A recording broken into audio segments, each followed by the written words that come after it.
Assalomu alaykum butun dunyo ahliga. O'zbekiston Respublikasi Inson huquqlarini himoya qilish qo'mitasi Buxoro viloyat bo'lim raisi G'ofurov Nurullo Shukurovman. Mana kecha Prezidentimiz tomonidan, Senat tomonidan tasdiqlangan Prezident administratsiyasiga barcha yo'llar ochilib berildi.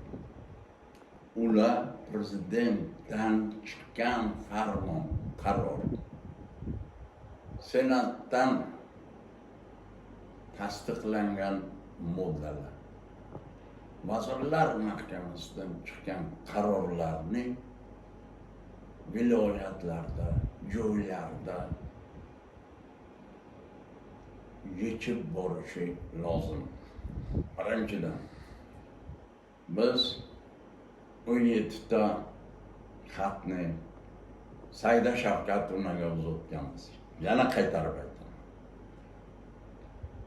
Jismoniy, yuridik qarorlarni, arzalar, murojaatlari, takliflari joyida borib yechilishi lozim. Lekin birontasi yechilmayapti. Saida Shavkat ularni o'sha yozgan javoblarni ma'qullayapti.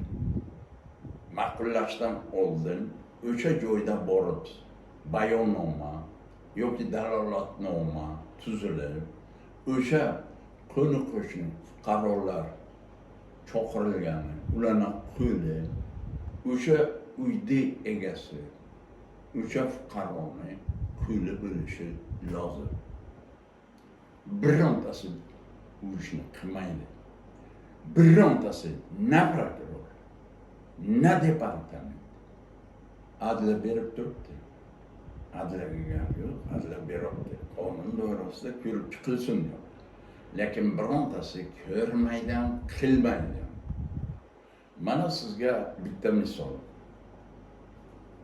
Yaqinga bir onaxon keldi. Mani o'g'lim qamoqqa. Mana aytdim, nima qilib?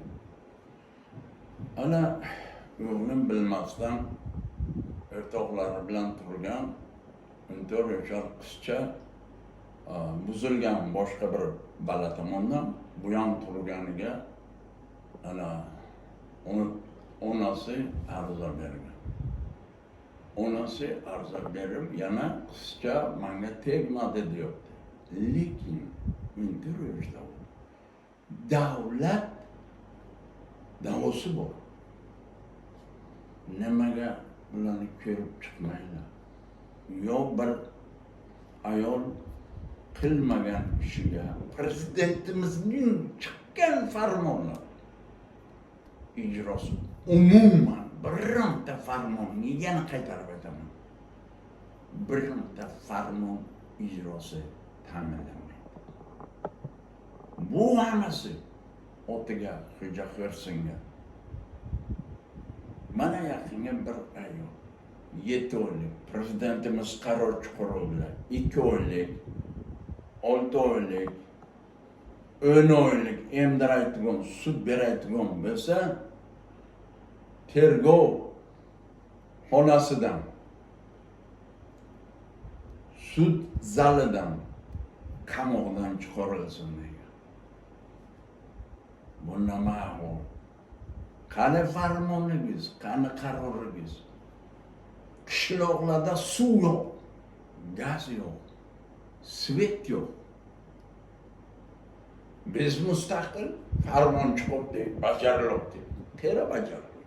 Menga o'sha bayonnoma, dalolatnoma qo'l qo'yilgan odamlarni olib keling. Shavkat beraman. Men siz bilan necha yil ishlaganman, bilaman. Sizni gapingiz gap. Endi sizni qilichkangizni aytmagan. Bironta farmoningiz, qaroringiz ijrosi bajarilmayapti. Birinchisi man inson huquqi. Har bir insonni haq-huquqini himoya qilaman. Bir so'm olmayman. 54-30 chiqargan farmoningiz kechirasiz. Umuman u farmon bormi, yo'qmi, hech kimni qoniqtirmaydi. Ishlamaydi. Yo'qki, yana qaytaradi. Tadbirkorlikni rivojlantiring. Qo'yin iltimos. Man 97-yil 678 ta texnika getirib jigi bo'lganman. Qamalgan. Kelaman qamalaman. Texnika qilman.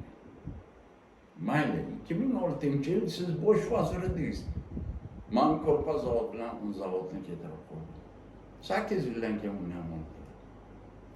Kim vakolat beradi? Ayollarni urmaylar, ayollarni so'kmaylar. Qancha odam o'libdi. G'ijduvonga bir oyda ichiga 350 ta odam o'ldi. Nimaga balansasini bosgan? Nimaga tekshir? Hech nima o'z vaqtiga qilinmayapti, farmon ijrosi bajarilmayapti. Yo, yana bitta misol, mana sizning farmoningiz. Aytganki siz mana tadbirkorga 10 ta bank kredit beringlar. U tadbirkor paxtani qayta ishlaydigan fabrikalar ochgan. Lekin 10 yil siz o'zingiz aytgansiz, 10 yil tegmaslar 10 ming odamni ish bilan ta'minlaydi. Uni Hindistonga ketdi deganlar. Lekin u Ozarbayjonga ketgan. Через Ozarbayjon shu 12 ta viloyatda ishlayotgan paxtani qayta ishlaydigan tayyor mahsulotlarni u uzatmoqchi bo'lgan через Ozarbayjon.